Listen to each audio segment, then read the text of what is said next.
ادارت المصطفیٰ انٹرنیشنل لاہور ماشاءاللہ جی آئین نشاط بسم اللہ محمد نال استقبالی نعرہ نعرہ تکبیر اپنی جگہ تے بیٹھتے جاؤ نعرہ تکبیر نعرہ رسالت نعرہ رسالت نعرہ حیدری نعرہ حیدری علماء حق اہل سنت ماشاءاللہ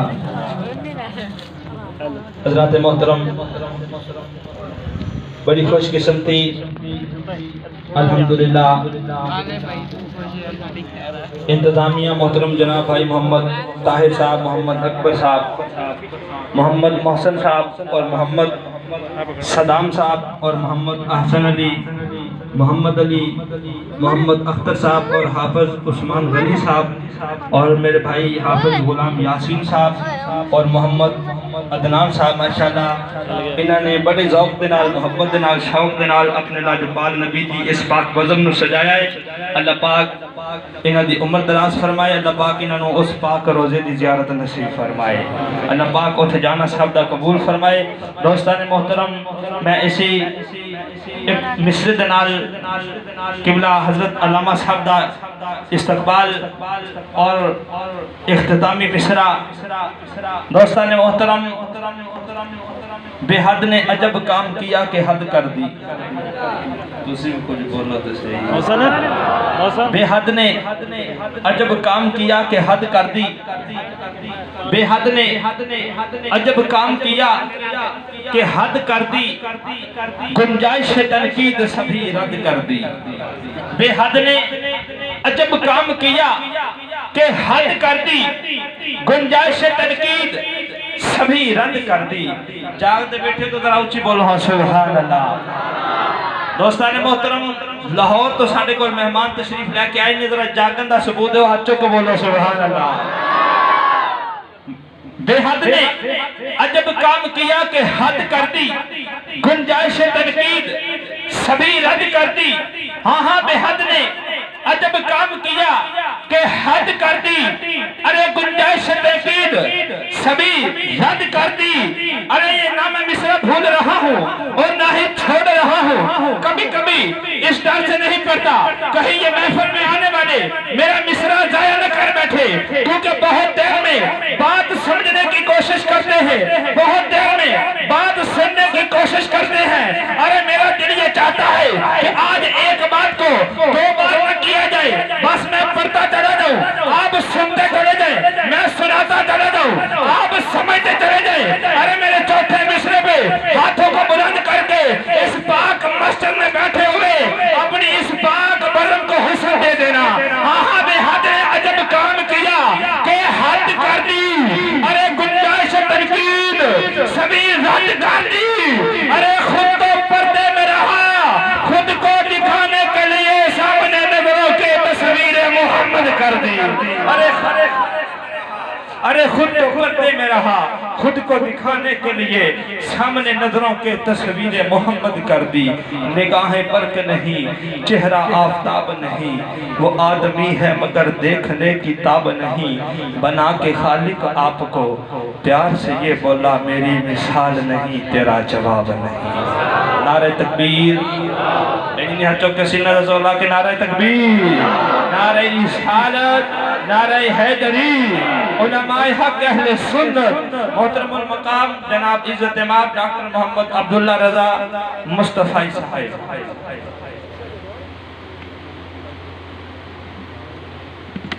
والصلاة والسلام على سيد الأنبياء والمرسلين قال الله تعالى وتبارك في القرآن المجيد والفرقان الحميد محمد رسول الله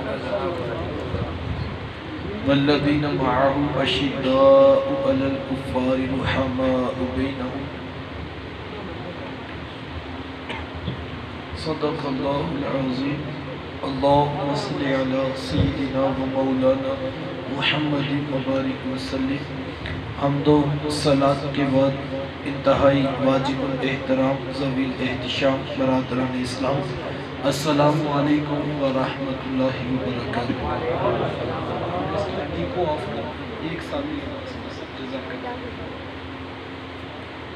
آپ جانتے ہیں کہ اللہ تعالیٰ نے محبوب علیہ السلام کو خوبصورت، وفادار، وفاشیار دوست، ساتھی اور اصحاب عطا کیے۔ کائنات میں چاہنے والے ایسے کسی کو نصیب نہیں ہوئے جیسے عاشق میرے حضور کو عطا کیے گئے۔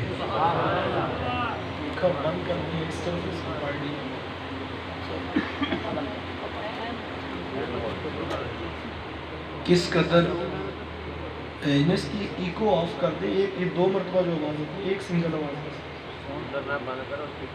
کس قدر معتبر ہے میرے حضور، یہ ٹھیک ہو، جزاک اللہ۔ کس قدر معتبر ہیں میرے حضور علیہ السلام کے اصحاب کہ خود اللہ کے رسول صلی اللہ علیہ وآلہ وسلم نے ارشاد فرمایا، حضور فرمایا کہ لا تسبوا اصحابی، میرے کسی صحابی کو گالی نہ دو۔ کیوں؟ فرمایا میرا صحابی ایک مد جو راہ خدا میں صدقہ کرے اور بعد میں آنے والا احد کا پہاڑ سونے کا بھر کر بھی خرچ کر دے، فرمایا وہ میرے صحابی کے آدھے اجر کو بھی نہیں پا سکتا۔ بظاہر میں دیکھیں تو سونے کا پہاڑ بڑا ہے، بتایا جاتا ہے 15 کلومیٹر پہ پھیلا ہے احد کا پہاڑ، وہ سارا سونے کا بھر کر راہ خدا میں خرچ کرنا یہ کسی کا بس کا روک نہیں ہے۔ لیکن کہا اگر کوئی اتنا سونا بھی خرچ کر دے اور میرا صحابی صرف ایک مد جو خرچ کرے، فرمایا وہ آدھے اجر کو بھی نہیں پا سکتا۔ عقل یہ کہتی ہے سونا مہنگا ہوتا ہے، سونے کی قیمت زیادہ ہے تو اس کا ثواب بھی زیادہ ہونا چاہیے۔ سادہ سی بات ہے، ایک شخص نے 1 کروڑ روپیہ راہ خدا میں خرچ کیا اور ایک شخص نے 1 روپیہ خرچ کیا، ثواب کس کو زیادہ ہونا چاہیے؟ جس نے 1 کروڑ خرچ کیا۔ لیکن یہاں پر معاملہ اس کے برعکس ہے، ایک طرف احد کا پہاڑ وہ بھی سونے کا بھرا ہوا اور دوسری طرف تھوڑے سے جو پڑے ہیں۔ میرے حضور کیا فرما رہے ہیں؟ فرمایا وہ احد کا پہاڑ ایک طرف، میرے صحابی کے مد جو ایک طرف، فرمایا وہ آدھے اجر کو بھی نہیں پا سکتا۔ یار وجہ کیا ہے؟ فرق کس جگہ پہ ہے؟ توجہ چاہوں گا اس جملے پر۔ فرق صرف یہ ہے صاحب کہ ان کی آنکھوں نے جمال رسول دیکھا ہے، ان کی آنکھوں نے جلوہ محبوب دیکھا ہے، ان کے مد جو احد پہاڑ سے بھی رب کو زیادہ سونے لگ رہے ہیں۔ اللہ اکبر۔ تو بات سمجھ میں کیا آئی کہ رب یہ نہیں دیکھتا کہ عمل تھوڑا ہے یا زیادہ ہے، رب یہ دیکھتا میرے رسول کی نسبت کس کے پاس ہے، اور جو مد جو کو مل جائے وہ احد پہاڑ سے بھی زیادہ فضیلت والے بن جاتے ہیں۔ سب صحابہ اہل محبت ہیں، سب صحابہ جنت والے ہیں، سب صحابہ رشد و ہدایت کا روشن مینار۔ ہمیں ہر کسی کے لیے ادب، پیار، محبت، عزت کا پہلو پیش نظر رکھنا چاہیے، اور کبھی ایسا نہ ہو کہ ہم معذاللہ کسی صحابی کے بارے میں کوئی بات دل میں رکھیں۔ یہ جو دور ہم گزر رہے ہیں یہ انتہائی فتنوں کا دور ہے، اور جب کوئی فتنہ منظر عام پر آتا ہے تو وہ کوئی 1 2 4 دن میں نہیں آتا، اس کے پیچھے پورے تھنک ٹینکس بیٹھتے ہیں، تاریخ کے جھروکوں سے سابقے اور لاحقے ملائے جاتے ہیں، اور پھر بڑی باریک چالوں کے ساتھ کوئی فتنہ کسی دور میں لوگوں کی زبان پر آتا ہے۔ اس کی سادہ سی مثال میں دیتا ہوں۔ کسی زمانے میں ایک قوالی کے نشے میں پڑھتا تھا کہ دما دم مست کلندر علی دا پہلا نمبر۔ اس وقت یہ بات بڑی اچھی لگتی تھی کہ حضرت علی مرتضیٰ رضی اللہ تعالیٰ عنہ کی تعریف کر رہے ہیں، لیکن جب شعور کی آنکھ کھلی، ہم بڑے ہوئے تو پتہ لگا یہ تعریف نہیں کر رہا، یہ شریعت پہ بغاوت کا حملہ سکھا رہا۔ سادہ سی بات ہے یار، مجھے کس نے حق دیا ہے کہ میں ان کو نمبر الاٹ کرتا پھروں جن کی تربیت گنبد خضرا کے مکی نے کی ہے، جو اللہ کے رسول کے صحابہ ہیں۔ یار کوئی بندہ بات تو کرے، ذرا سوچے تو صحیح، میں سر سے لے کر پاؤں تک دیکھوں تو صحیح میں ہوں کیا۔ دیکھیں میرے شاگردوں کو آپ نمبر دے سکتے ہیں؟ آپ کے شاگردوں کو میں نمبر دوں آپ گوارہ کریں گے؟ آپ فرمائیں کہ تم کون ہوتے ہو؟ میاں یہ میں اور آپ گوارہ نہیں کرتے، وہ سوچے جو حضور کے صحابہ میں نمبر لگاتا ہے۔ اللہ اکبر۔ اس بات پر درجنوں حوالے موجود ہیں کہ میرے حضور علیہ السلام کے لب جب بھی کھلا کرتے میرے محبوب اپنے صحابہ کو اسی طرح پکارتے، لوگوں میرے ابو بکر، میرے عمر، میرے عثمان، میرے علی۔ حضور اسی ترتیب سے اپنے صحابہ کو پکارا کرتے تھے۔ اللہ اکبر۔ امام نعیم بن حماد المروزی علیہ رحمہ نے بڑی خوبصورت ایک بات لکھی ہے۔ ایک سادہ دیہاتی شخص بارگاہ رسالت میں آیا اور اس نے آ کر عرض کی کہ حضور میں ایک گھوڑا بیچنا ہے۔ حضور میں کہ ہم خرید لیتے ہیں۔ اس نے گھوڑا بیچا اور گھوڑا بیچ کر دربار رسالت سے باہر نکلا۔ آگے مولا کائنات حضرت علی اور مرتضیٰ رضی اللہ تعالیٰ عنہ سے ملاقات ہو گئی۔ پوچھا کدھر آئے تھے؟ کہا گھوڑا بیچنے۔ کہا کتنے کا بیچا؟ کہا اتنے کا بیچا۔ کہا قیمت؟ کہا اتنی قیمت محبوب علیہ السلام نے ادا کر دی ہے اور اتنی قیمت حضور نے ادھار کر لی ہے۔ تو کہا جو ادھار کی ہے وہ؟ کہا وہ حضور ادا کر دیں۔ تو حضرت علی مرتضیٰ رضی اللہ تعالیٰ فرمانے لگے یہ بھی تو ہو سکتا ہے کہ جب تو حضور علیہ السلام سے قرض لینے کے لیے واپس آئے تو محبوب علیہ السلام کا وصال ہو گیا ہو، تو آج آئے ہو، محبوب بھی تشریف فرما ہے، تو جاؤ ذرا پوچھاؤ کہ اگر میں آؤں اور آپ کو نہ پاؤں تو پھر قرض کس نے ادا کرنا؟ وہ سادہ دیہاتیوں قدموں پہ واپس آ گیا، آ کر عرض کرتا ہے کہ حضور جی اگر میں آؤں اور آپ کو بھی نہ پاؤں تو پھر میرا قرض کس نے ادا کرنا؟ تو سب سے پہلا نام جو میرے محبوب کے لبوں پہ تھا، قال ابو بکر، حضور میں اگر میں نہ ہوا تو میرا قرض میرے ابو بکر ادا کرے۔ وہ سادہ دیہاتی واپس پلٹا، مولا کائنات وہیں بیٹھے انتظار کر رہے تھے۔ جیسے وہ آیا تو پوچھا کس کا نام؟ کہا حضرت ابو بکر صدیق رضی اللہ تعالیٰ عنہ کا نام تھا۔ اس کو پاس بٹھایا، 2-4 منٹ دیے، کہا میاں یہ بھی تو ہو سکتا ہے اس وقت تیری ملاقات ان سے بھی نہ ہو سکے۔ زندگی موت کا تو کسی کو نہیں پتا۔ اس نے کہا بات تو آپ کی ٹھیک ہے، تو کہا جا کر پھر پوچھاؤ کہ اگر وہ نہ ملے تو پھر کس کو پوچھو؟ وہ دوبارہ واپس پلٹ آیا، آ کر عرض کرتا ہے حضور جی اگر حضرت ابو بکر نہ ملے تو پھر قرضہ کس سے پوچھو؟ حضور میں اگر ابو بکر نہ ہوئے تو پھر میرا قرض میرے عمر ادا کرتے۔ وہ سادہ دیہاتی واپس پلٹا، مولا کائنات انتظار کر پوچھا کس کا نام؟ کہا حضرت عمر رضی اللہ تعالیٰ عنہ کا نام۔ اس کو پھر پاس بٹھا لیا، 2-4 منٹ دیے، کہا میاں قیمتی شے ہے، گھوڑا دے کر جا رہا ہے، پیسوں کا معاملہ ہے اور آج آیا بھی ہے اور حضور بھی تشریف فرما ہے، مسئلہ حل کر کے چلا جا اور جا کر پوچھ کرا کہ اگر حضرت عمر نہ ملے تو پھر قرض کون ادا کرے؟ وہ تیسری مرتبہ بارگاہ رسالت میں حاضر ہوا۔ یار وہ تھا تو سادہ شخص تھا، جیسی بات سنتا ویسی اندر جا کر عرض کر دیتا۔ یار وہ تھا تو سادہ لیکن اس کی موج نہیں لگی ہوئی تھی۔ ایک بار شہر علم پہ آتا ہے، دوسری مرتبہ باب العلم کی چوکھٹ پہ جاتا ہے، نہ یہاں سے ٹھکرایا جاتا ہے نہ وہاں سے پلٹایا جاتا ہے۔ تیسری مرتبہ آ کر عرض کرتا ہے حضور جی اگر میں آؤں اور جناب عمر کو بھی نہ پاؤں تو پھر قرض کس نے ادا کرنا؟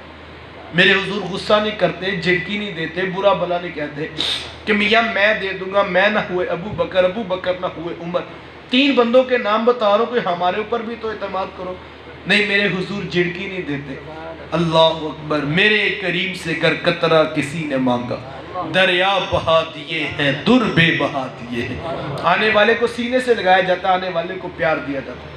یہ تو میرا مزاج ہے نا، کوئی میرے سے دوسری مرتبہ بات پوچھتا تو میں بگڑ جاتا ہوں اور کہتا ہوں بھی کل بھی تو یہی مسئلہ بتایا تھا، پرسوں جمعے میں بھی یہی بتایا تھا، تم آج پھر پوچھنے آ گئے۔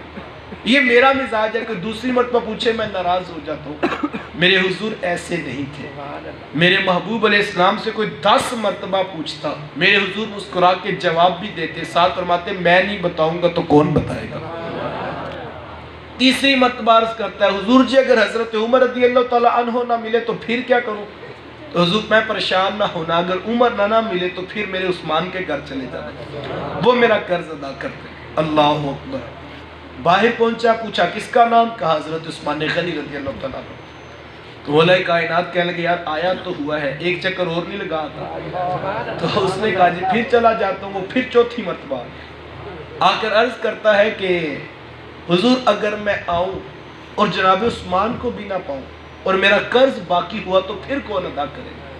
میرے حضور مسکرائے اور حضور میں پھر قرض وہ ادا کرے گا جو باہر بیٹھا تجھے اندر بھیج رہا۔ کہا پھر قرضہ اسی سے آ کر نہیں جانا۔ اللہ اکبر۔ میرے رسول تو بند سینوں کی کہانیاں بھی جانتے ہیں۔ اللہ اکبر۔ اچھا یہ تو قرض کی بات تھی، آپ کہہ سکتے ہیں یہ تو پیسوں کا معاملہ تھا، حضرت ابو بکر صدیق رضی اللہ تعالیٰ عنہ کا نام پہلے آ گیا۔ تو سنیے، میرے حضور علیہ السلام کے پاس ایک بڑھیا دین کا مسئلہ پوچھنے آئی. میرے حضور علیہ السلام نے اس کا وہ مسئلہ حل کر کے اس کو بتا دیا. وہ واپس پلٹنے لگی تو ماں جی کے دل میں پتہ نہیں کیا بات آئی. وہ واپس آئی اور آ کر عرض کی، حضور آج تو آئی ہوں اور آپ سے ڈائریکٹ ملاقات بھی ہو گئی ہے اور آپ نے بات بھی بتا دی. اگر دوبارہ آؤں اور آپ کو نہ پاؤں تو پھر کیا کروں؟ تو حضور میں کوئی بات نہیں، اگر میں نہ ہوا تو میرے ابو بکر سے مسئلہ پوچھ لینا، تمہیں دین کا مسئلہ وہ بتا دیں. قرض کی باری تو جناب ابو بکر کا نام، دین کا مسئلہ آیا تو جناب ابو بکر کا نام.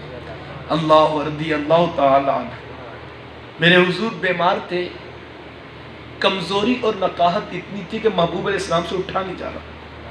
نماز کا وقت ہوا، صحابہ انتظار کر رہے ہیں. تو حضور علیہ السلام نے ام المومنین سیدہ عائشہ صدیقہ رضی اللہ تعالی عنہا سے فرمایا کہ لوگوں کو حکم دو کہ ابو بکر سے کہیں کہ وہ نماز پڑھا دیں. اللہ اکبر. عرض کرتی ہے حضور وہ رقیق القلب ہے، دل بڑا نرم ہے، آپ کے مصلی پہ وہ کھڑے نہیں ہو سکیں گے، غش کھا کے شاید گر نہ جائے. تو حضور میں ابو بکر سے ہی کہو وہ میرے مصلی پہ نماز پڑھائے. قرض کی باری تو جناب ابو بکر کا نام، دین کے مسئلہ کی باری تو جناب ابو بکر کا نام، مصلی امامت کی باری تو جناب ابو بکر کا نام. اللہ. آگے سنو، میرے حضور تشریف فرماتے صحابہ بیٹھے تھے اور مجلس کا انداز یہ بتایا جاتا ہے کہ جب میرے حضور جلوہ فراز ہوتے تو دائیں جانب جناب ابو بکر بیٹھتے اور بائیں جانب جناب عمر رضی اللہ تعالی عنہما بیٹھتے. صحابہ فرماتے کبھی ایسا ہوتا کہ مجلس میں کوئی بات نہ ہو رہی ہوتی، خاموشی چھائی ہوتی، سب چپ کر کے بیٹھے. کبھی ایسا ہوتا ہے نا، کوئی بات نہیں ہوتی، سارے چپ کر کے بیٹھے. فرماتے سب نیچے آنکھیں کر کے بیٹھے ہوتے. تو پھر کیا ہوتا؟ حضور علیہ السلام اپنا رخ کرم دائیں جانب جناب ابو بکر کی طرف کرتے. حضرت پہلے حضور حضرت ابو بکر کو دیکھتے، حضرت ابو بکر حضور کو دیکھتے. فرماتے پہلے حضور مسکراتے، پھر جناب ابو بکر مسکراتے. فرماتے ہمیں مسکراہٹ کا راز تو سمجھ نہ آتا، دونوں شخصیات کو مسکراتا دیکھ کے ہم بھی مسکرا لیتے. پھر حضور رخ کرم بائیں جانب جناب عمر کی طرف کرتے. پہلے حضور مسکراتے، پھر حضرت عمر مسکراتے. فرماتے مسکرانے کی وجہ تو کوئی نہ پتہ لگتی، لیکن دونوں شخصیات کو مسکراتا دیکھ کے ہم بھی مسکرا لیتے. میرے امام بولے جس کی تسکین سے روتے ہوئے ہنس پڑے، اس تبسم کی عادت پہ لاکھوں سلام. مسکرا لیا کرو، یہ بھی حضور کی سنت ہے. اللہ اکبر. بلکہ غریب صحابہ نے ایک دن پوچھا تھا نا کہ حضور ہم تو غریب ہیں، ہمارے پاس تو اتنے درہم اتنے دینار اتنی دولت نہیں ہے کہ خرچ کر کے نیکی کمائیں. امیر صحابہ تو اتنا مال خرچ کرتے ہیں، اتنی نیکیاں کما لیتے ہیں، تو ہم تو غریب ہیں. تو حضور میں تم اتنے غریب تو نہیں ہو کہ تمہارے لبوں پہ مسکراہٹ بھی نہیں آ سکتی. اپنے مومن بھائی کو مسکرا کے دیکھ لیا کرو، اللہ کیا یہ بھی صدقہ لکھا جاتا ہے. یار مومن بھائی کو مسکرا کے دیکھیں تو صدقہ لکھا جاتا ہے، اور اگر نبیوں کے امام کو مسکرا کے دیکھیں تو پھر کیا اجر ملتا ہوگا. تو یہ مجلس کا انداز ہوتا. دائیں جانب جناب ابو بکر بیٹھتے، بائیں جانب حضرت عمر رضی اللہ تعالی عنہما بیٹھتے. کوئی شخص کھجوروں کا تحفہ لے کر بارگاہ رسالت میں حاضر ہوئے.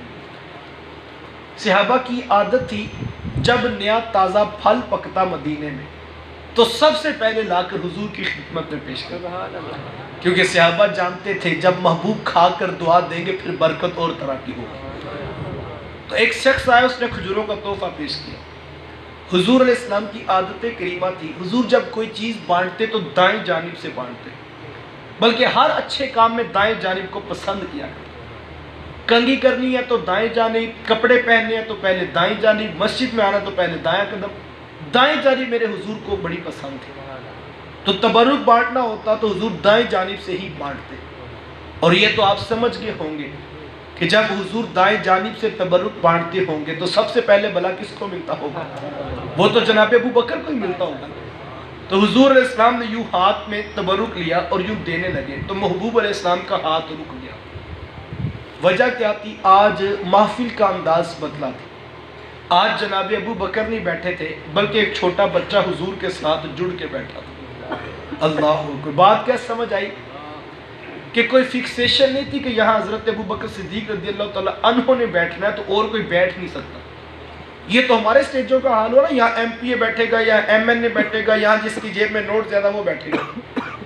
ہم نے تو یہ اپنی ترتیب رکھی ہوئی ہے، حضور کی چوکھٹ پہ ایسا نہیں تھا۔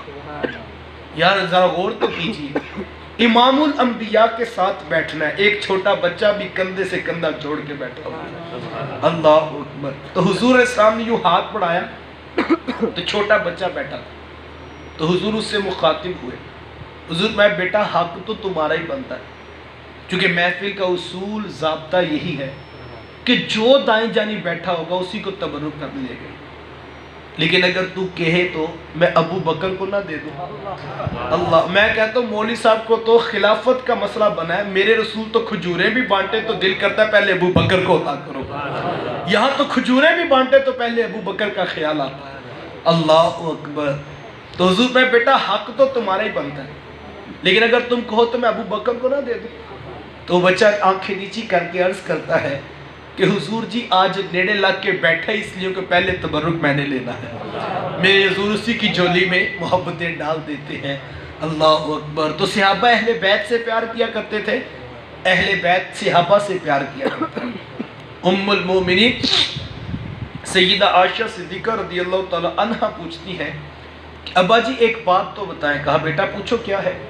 کہا میں نے غور کیا جب کبھی محفل رسول لگی ہوتی ہے دیگر صحابہ بھی بیٹھے ہوتے ہیں، لیکن آپ بڑی توجہ اور انہماک سے ٹک ٹکی لگا کر جناب ابو بکر کو ہی کیوں دیکھتے ہیں، جناب علی مرتضیٰ کو ہی کیوں دیکھتے ہیں؟ تو حضرت ابو بکر صدیق رضی اللہ تعالیٰ عنہ فرمانے لگے بیٹا تم نے ٹھیک دیکھا ہے۔ تو کہا پھر اس کی حکمت اور وجہ بھی بتائیے۔ کہا بیٹا میں اس شخص کا چہرہ کیوں نہ دیکھوں کہ جس کے بارے میں نے حضور سے سنا ہے ان نظر الی وجہ علی جن عبادہ، کہ علی کے چہرے کو دیکھنا بھی عبادت ہے، اللہ۔ یہ حدیث آپ نے سنی ہے نا کہ حضرت علی مرتضیٰ رضی اللہ تعالیٰ عنہ کے چہرے کو دیکھنا بھی عبادت ہے، میں نے بھی آپ کو حدیث سنا ہے اور واقعی حدیث موجود ہے، لیکن میں یہ کہتا ہوں یار صرف حدیث سناتے ہو، امت کو حدیث کے راوی کیوں نہیں بتاتے ہو؟ یہ حدیث بتائی کس نے ہے جناب؟ یہ حضور کا فرمان امت تک پہنچایا کس نے ہے؟ یہ سیدہ عائشہ صدیقہ رضی اللہ تعالی عنہ نے پہنچایا، اور اس پر عمل کس نے کیا سب سے زیادہ؟ وہ جناب حضرت ابو بکر صدیق رضی اللہ تعالی عنہ نے کیا۔ اور مجھے بتاؤ کوئی دشمنوں کے چہروں کو تو نہیں نہ دیکھتا، کوئی اپنوں کے چہروں کو، یاروں کے چہروں کو، محبت والوں کے چہروں کو پیار سے دیکھتا ہے، اور حضرت ابو بکر صدیق رضی اللہ تعالی عنہ تو حضرت علی کے چہرے کو عبادت سمجھ کر دیکھا کرتے ہیں، اللہ اکبر۔ کون کہتا ہے کہ ہم تم میں لڑائی ہوگی؟ کون کہتا ہے کہ ہم تم میں لڑائی ہوگی؟ یہ ہوائی کسی دشمن نے اڑائی ہوگی، وہ تو ایک دوسرے کو محبت اور عبادت سمجھ کر دیکھا کرتے ہیں۔ اور یہی حضرت ابو بکر صدیق رضی اللہ تعالی عنہ ہیں، ایک دن عصر کی نماز پڑھا کر مسجد سے نکلے تو ساتھ مولا کائنات حضرت علی مرتضیٰ رضی اللہ تعالی عنہ بھی تھے، تو حضرت امام حسن رضی اللہ تعالی چھوٹے بچے تھے، تو یہ گلی میں کھیل رہے تھے، تو حضرت ابو بکر صدیق رضی اللہ تعالی عنہ نے جب ان کو دیکھا تو آگے دوڑ کر شہزادے کو پکڑ کر اپنے کندھوں پر بٹھا دیا، اللہ اکبر۔ کیوں بٹھایا ہوگا بھی؟ چھوٹے بچے تھے، دل کر گیا ہوگا، بات سمجھ میں آتی۔ حضرت علی مرتضیٰ رضی اللہ تعالیٰ عنہ کے بیٹے تھے، سمجھ لگتی ہے بات، کندھوں پہ محبت سے بٹھا لیا، لیکن حضرت ابو بکر کے دل میں یقیناً یہ بھی آیا ہوگا ابو بکر یہ تو تیرے کندھے ہیں، یہ شہزادے تو نبیوں کے امام کے کندھوں پہ بھی کھیلتے تھے، تو حضور نے ان کو اپنے کندھوں پر بٹھایا ہے، تو دل کیا ہوگا چلو آج بیٹے مل گئے ہیں تو حضور کی یہ سنت بھی ادا کر لیتے ہیں، اور محبوب علیہ السلام کے شہزادوں کو اٹھا کر کندھوں پر بٹھا لیا۔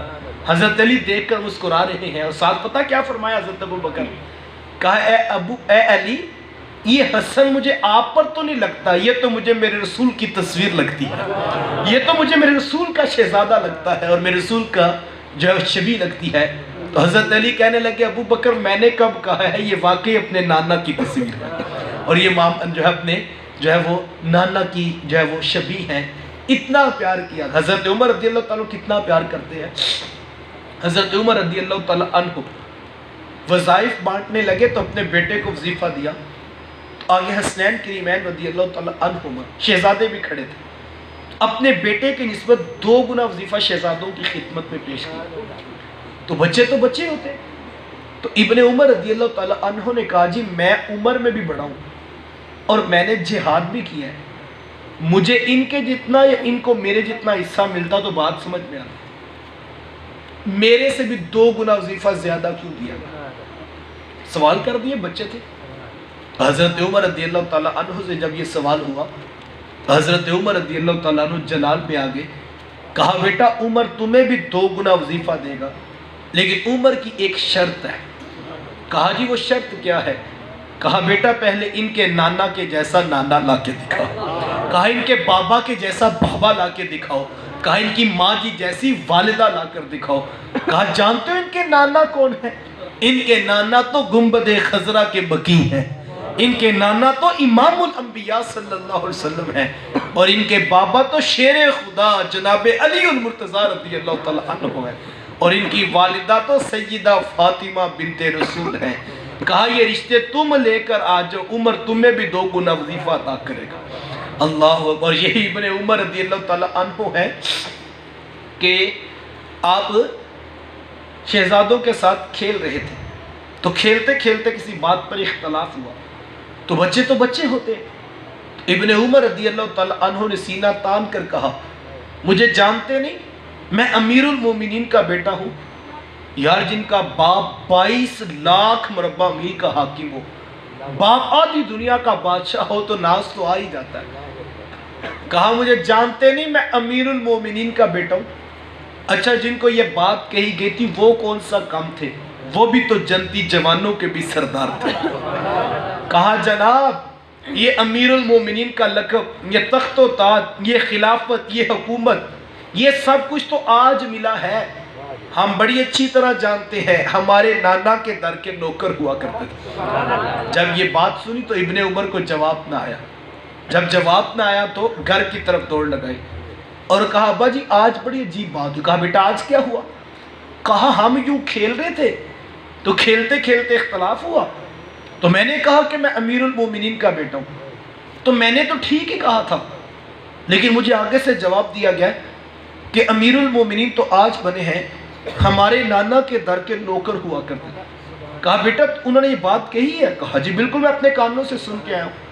اب بچے باہر لڑ کر آئے تو 2 ہی باتیں ہوتی ہیں، یا تو بندہ اپنے بچوں کو مارتا ہے اور کہتا ہے کہ بیٹا تم ان کے ساتھ کھیلنے کیوں گئے تھے، اور یہ تو حضرت عمر رضی اللہ تعالیٰ کر نہیں سکتے تھے، کیونکہ یہ تو حضرت عمر بھی جانتے تھے کہ عمر یہ تو تیرے مقدر ہے کہ آج زمین پر تیرا پتر جنتی جوانوں کے سرداروں کے ساتھ کھیل رہا ہے، آج کا یارانہ کل حشر کے میدان میں بھی تو کام آئے گا نا۔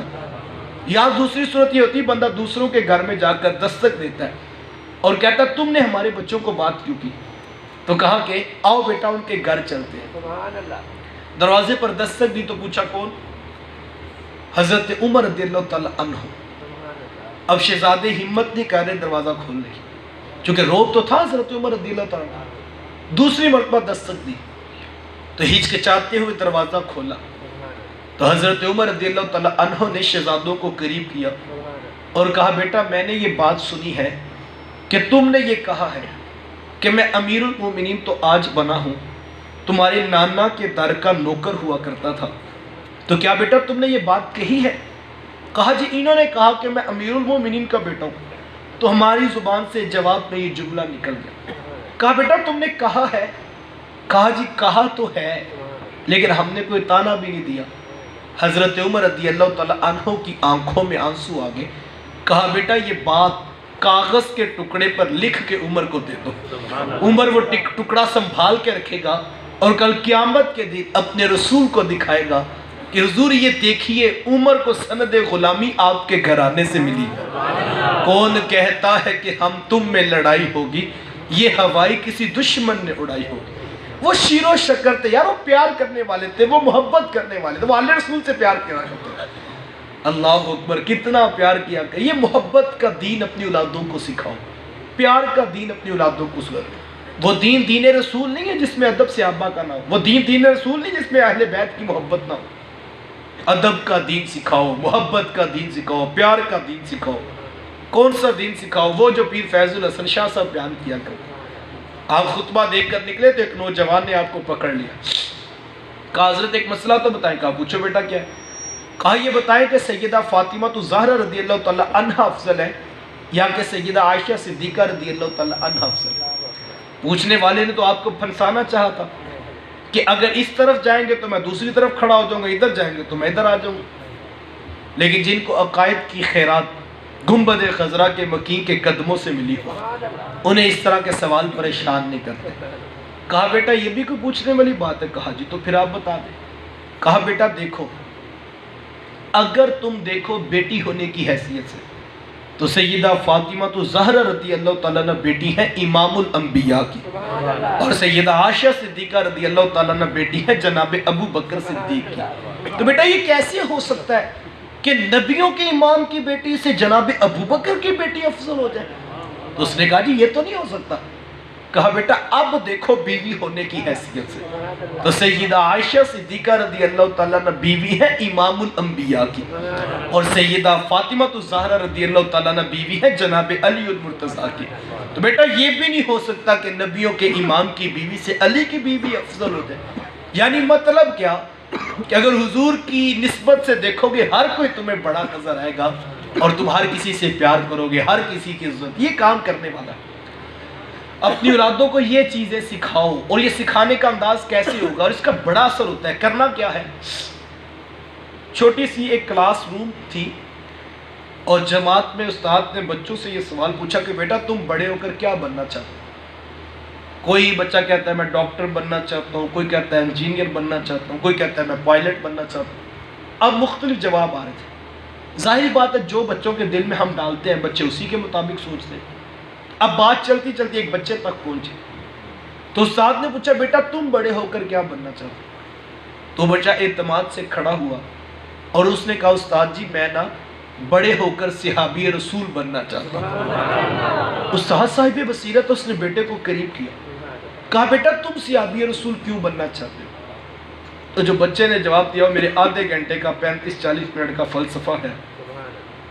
وہ کہنے لگا استاد جی جب میں رات سونے لگتا ہوں نا تو میری ماں مجھے روزانہ ایک صحابی رسول کا قصہ محبت سنا دیتی ہے، اور صحابی رسول وہ ہوتا ہے جو نبی سے ٹوٹ کر پیار کرتا ہے۔ میں ٹوٹ کر پیار کرنے والا صحابی رسول بننا چاہتا ہوں۔ جب مائیں بچوں کو کہانیاں صحابہ رسول کی سناتی تھی تو بچوں کے دلوں میں امنگ آتی تھی، تمنا ہوتی تھی کاش میں بھی مدینے میں رہنے والا کوئی صحابی ہوتا۔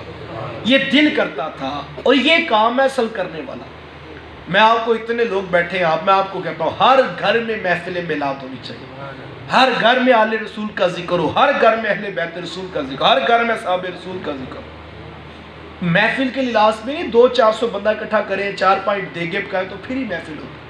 اللہ توفیق دے یہ بھی کرنا چاہیے، لیکن میں یہ کہتا ہوں ہر گھر میں آپ ہفتے میں ایک دن ضرور رکھیں، جمعہ کا دن رکھ لیں، اتوار کا دن رکھ لیں، یا کوئی اور چھٹی کا دن رکھ لیں، صبح کا وقت رکھ لیں، شام کا، جب سارے بچے گھر میں ہوتے سب کو بٹھا کر مشورہ کر لیں کس وقت رکھی جائے، اور پھر وہ روٹین کا کھانا جو آپ پکاتے ہیں وہی پکا لیں۔ چلو ماں ساتھ میں کوئی میٹھی شے بھی بنا لے، چلو ذرا بچوں کی رغبت ہو جائے گی، بچے ذرا خوش ہو جائیں۔ اب جب ماں تیاری کر رہی ہوگی تو بچے آ کر پوچھیں گے نا کہ ماں آج خیر ہے، کوئی گھر میں مہمان آ رہے ہیں، آج میٹھا بھی پک رہا ہے، کوئی خیر ہے، کوئی مہمان آ رہے ہیں؟ تو ماں کہے بیٹا مہمان تو کوئی نہیں آ رہے، لیکن آج ہمارے گھر میں ان کا ذکر ہے جنہوں نے دین کی خاطر خاندان کٹوا دیا تھا۔ تو بچے پوچھیں گے نا ماں وہ کون تھے جنہوں نے دین کی خاطر پورا خاندان کٹا دیا؟ تو ماں پھر بتائے بیٹا وہ نواسہ رسول، جگر گوشہ بطول، سیدنا حضرت امام حسین رضی اللہ تعالیٰ عنہ۔ تو بیٹے پوچھیں گے نا ماں انہوں نے خاندان کیوں کٹوایا تھا؟ تو ماں بتائے ان کو بیٹا وہ یزید کی بیعت نہیں کرتے تھے۔ تو بیٹا پوچھے گا ماں یزید کی بیعت کیوں نہیں کرتے تھے؟ تو ماں کہے بیٹا ہمارے امام کا موقف دو ٹوک تھا کہ یزید ابن المعاویہ قاتل النفس شارب الخمر فاسق الملک، کہ یزید شرابی ہے، قاتل ہے، اعلانیہ گناہ کرتا ہے، اور حسین ابن علی جیسا شخص یزید کی بیعت نہیں کر سکتا۔ ماں بتائے، کھل کے بتائے، ڈٹ کے بتائے پتر ہمارے امام نے دو ٹوک کہا تھا میں ایسے شخص کی بیعت نہیں کر سکتا۔ تو پھر بیٹا پوچھے گا نا ماں کہ جب بیعت نہیں کی تھی تو ماں ایک ہاتھ ہی تو پکڑانا تھا، پورا خاندان کٹوا دیا؟ تو پھر ماں بتائے ہاں بیٹا وہ چھوٹے لوگ ہوتے ہیں، وہ کمزور لوگ ہوتے ہیں جو خاندان بچانے کے لیے ہاتھ پکڑا دیتے ہیں، اور ہمارے امام بڑے لوگ تھے